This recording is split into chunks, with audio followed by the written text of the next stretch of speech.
Loan apply किया था और लोन रिजेक्ट हो गया।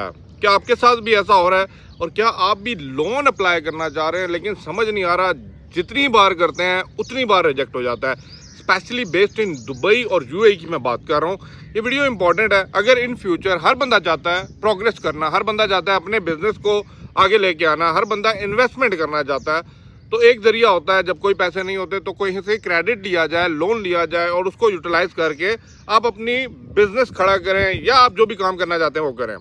अब हो रहा क्या है, जब आप अपने डॉक्यूमेंट सबमिट करते हैं, ठीक है, बैंकर को, जो भी बंदा आपके पास एजेंट, ब्रोकर या बीच वाला थर्ड पार्टी आती है, तो हो रहा क्या है कि मेजॉरिटी केसेस के अंदर अभी स्पेशली ये जो 2025 ऑनवर्ड जो है ना, रिजेक्शन रेट ज़्यादा आ रहा है। अब इस वीडियो के अंदर ना आपको कुछ पॉइंट्स बताने, फॉर एग्जांपल इन फ्यूचर ना अगर आप चाहते हैं कि आपका लोन अप्रूव हो तो इन पॉइंट्स पे अभी से अमल कर लें और ये पॉइंट आपको हेल्प करेंगे आपका लोन की एप्लीकेशन को सक्सेसफुल बनाने के लिए। नंबर 1, रीजंस क्या है, पहले तो ये समझना पड़ेगा रिजेक्ट क्यों होता है, और यही रीजन को अगर आप बेहतर कर लेंगे तो रिजेक्ट नहीं होगा। नंबर 1 है कि आपका लो क्रेडिट स्कोर होता है। इतिहाद ब्यूरो रिपोर्ट के ऊपर मैंने एक जामा वीडियो, एक बड़ी वीडियो बनाई हुई है, आप मेरे चैनल पे देख सकते हैं। लेकिन एक रिक्वेस्ट करूंगा, चैनल को सब्सक्राइब जिन भाइयों ने नहीं किया बेल आइकन के साथ कर लीजिए, लाइक और शेयर लाजमी वीडियो कीजिएगा। सबसे पहले आपका क्रेडिट स्कोर बेहतर होना चाहिए। अब क्रेडिट स्कोर अगर बिलो 580 है ना तो भाई मेरे बहुत मुश्किल हो जाता है। अब ये 580 क्या फिगर है, ये अगर आप क्रेडिट इतिहाद ब्यूरो रिपोर्ट को स्टडी करेंगे तो वहाँ पे आपका एक, वो कहते हैं ना, लेवल आ रहा होता है, एक स्कोर आ रहा होता है, उसकी बेस के ऊपर बैंक आपको लोन देता है।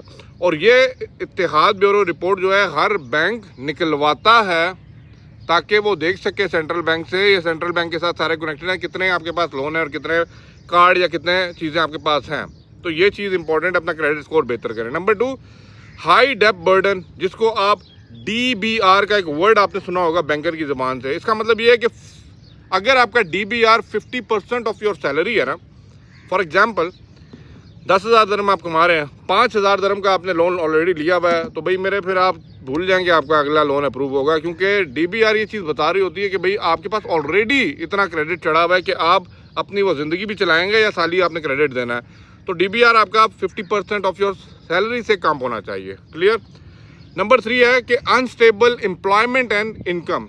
अब क्या होता है, आप प्रोविजन पे होते हैं 6 महीने की, ठीक है, आपका अभी कॉन्ट्रैक्ट, वो कहते हैं ना, मैच्योर हुआ नहीं होता, आप कंपनी में स्टेबल हुए नहीं होते और आप जाके अपने लोन सबमिट कर देते हैं, तो इस कंडीशन के अंदर भी जो है ना आपका रिजेक्शन के चांस ज़्यादा हो जाते हैं। ठीक है। और स्पेशली अगर आप वर्क कर रहे हैं, काम कर रहे हैं नॉन लिस्टेड कंपनीज के साथ। अब लिस्टेड और नॉन लिस्टेड क्या होती हैं, बैंकिंग के अंदर बहुत सी कंपनीज बैंक के साथ लिस्टेड होती हैं और कुछ नहीं होती। तो नॉन लिस्टेड के अंदर अगर आप काम कर रहे हैं तो ये आपका अनस्टेबल एनवायरनमेंट या अनस्टेबल इनकम आपकी बोली जाएगी, तो इसमें बैंक अप्रूव नहीं करता। नंबर 4, आपकी सैलरी बहुत कम है। तो देखें, रिक्वायरमेंट जो है ना, मिनिमम सैलरी रिक्वायरमेंट अगर आपने क्रेडिट कार्ड भी लेना है तो 3,000 से 5,000 के दरम होती है 1,000 दरम के अंदर। तो ये चीज़ आपको होना चाहिए। और बैंक WPS ट्रांसफ़र आपकी क्रेडिट होनी चाहिए, salary to your bank account, ताकि बैंक जो देने वाला लोन है उसको पता लगे कि भाई ये आपकी सैलरी आई है। नंबर 5, इनकरेक्ट या मिसिंग आप डॉक्यूमेंट्स देते हैं, जो चीज़ मांगी जाती है, कभी एमरस ID गलत दे रहे हैं, कभी सैलरी सर्टिफिकेट के ऊपर वो कहते हैं ना, लिख के जिसको दिया है उसका गलत लिखा हुआ है। तो ये चीज़ों को आपने देखा होगा जब मिस डॉक्यूमेंट्स करते हैं आप। नंबर 6 की बात करूं, अच्छा इंपॉर्टेंट ये है कि आपको ये चीज़ें समझनी है, जो ये आपको मैं बता रहा हूँ ना रीज़न, इनको बेहतर कर लें तो आपको लेने के चांसेस ज़्यादा हो जाएंगे। नंबर 6 पे है, कोई आपके पास एग्जिस्टेंस लोन है पड़े हुए हैं, ओवर लिमिट क्रेडिट कार्ड है, आपने क्रेडिट कार्ड को लिमिट से ओवर यूज़ किया हुआ है और उसके ऊपर आपको चार्जेस पड़े हुए हैं, तो बैंक ये सारी चीज़ें देख रहा होता है और ये सारी चीज़ें आपके इत्तेहाद ब्यूरो रिपोर्ट के अंदर आ रही होती हैं। उसकी बेसिस के ऊपर फिर आपको लोन देना है नहीं देना। अगर ये चीज़ें आपकी over the limit credit card use हुए हैं तो बैंक अवॉइड करता है आपको लोन देने से। नंबर 7 बात करूँ, फ्रीलांस या सेल्फ एम्प्लॉय विदाउट पेपर या रिकॉर्ड। अगर आप फ्रीलांस को काम कर रहे हैं, आप सेल्फ एम्प्लॉय हैं, पार्टनर बने हुए हैं और बैंक को कहते हैं कि भाई लोन दे, तो देखें बैंक किसी गारंटी के पीछे देता है, तो जब वो गारंटी नहीं मिलेगी तो फिर कहाँ से लोन देगा। ठीक है।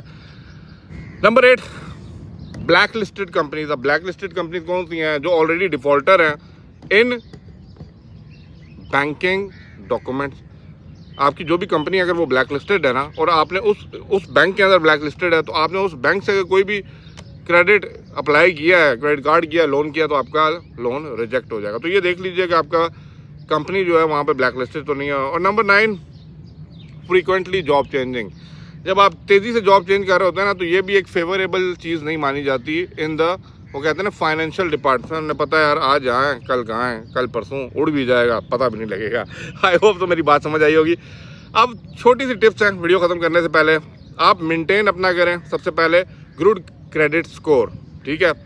नंबर 2, जो आपका वो DB आ रहा है ना, कोशिश करें 30% ऑफ योर सैलरी के अराउंड हो, ताकि आपको चांसेस ज़्यादा हो जाएं मिलने के लिए। जब भी डॉक्यूमेंट सबमिट करें, कंप्लीट सबमिट करें, जो चीज़ आपसे मांगी गई है उतनी ही आप प्रोवाइड करें। और प्रोबिशन पीरियड का ख़त्म होने का वेट करें अगर आप लोन अप्लाई करना चाह रहे हैं। Last but not the least, जो भी आपकी एग्जिस्टिंग लाइबिलिटी है ना, ठीक है, उनको कम से कम करें ताकि अगला लोन अप्लाई कर सकें। और अगर एक दफ़ा जमा कर दें तो कोशिश करें फिर बाकियों को ना दें, पहले एक जगह से अप्रूवल आने दें, उसके बाद आगे चलें। आई होप सो वीडियो अगर आपको समझ आई है, आपको पसंद आई है, काइंडली चैनल को सब्सक्राइब लाजमी कर दीजिएगा। जो भी आपके क्वेश्चन हैं, क्वारीज हैं, I will definitely make the video on the same. Thank you for watching. अल्लाह हाफिज़।